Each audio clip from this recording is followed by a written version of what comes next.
In transit to the Oriolis jump gate, the freighter Jezebel's Hope, Zeta Crioris System, Aurelian Commonwealth, 14th of June 3003, 10:57 GST. "It's no good, Captain," the comms tech announced. "The jamming is too strong." Captain Adrienne Narveau did her best not to sigh. It was looking like this would be her last run. Ever. With 11 successful refugee runs to Tristan's Gate already in the log, she came back for another, but it seemed her luck had finally run out. A destroyer and 2 frigates pursued her freighter, repeating orders to heave to and prepare to be boarded. She had a good head start, so she might make the jump gate, but it was just a matter of time at this point. Her pursuers surely sent word ahead to the new Oriolis garrison. "Contacts!" the sensor tech announced, his voice anxious.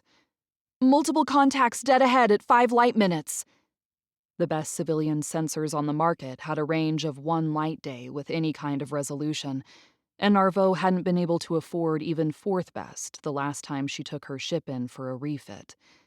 The sensors aboard Jezebel's Hope exceeded the minimum requirements to be spaceworthy, but not by much.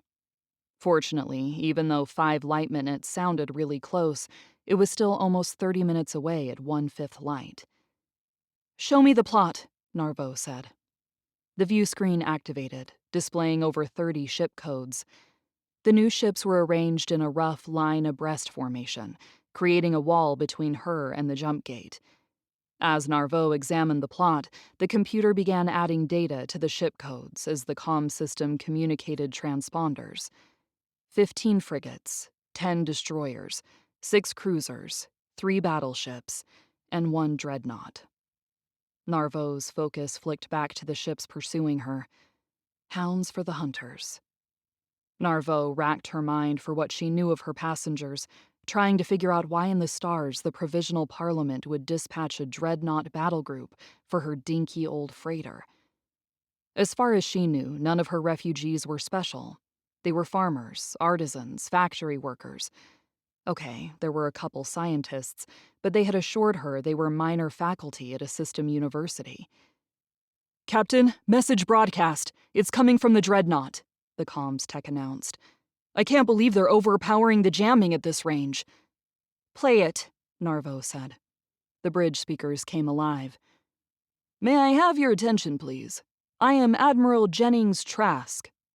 Narvau's concentration on the message evaporated. One of her passengers must have lied to her. Jennings Trask was a legend among the spacer community, widely whispered to be the next chief of naval operations for the Commonwealth. Having almost more decorations than places to put them on his uniform, Admiral Jennings Trask was the officer the Commonwealth sent to solve the unsolvable.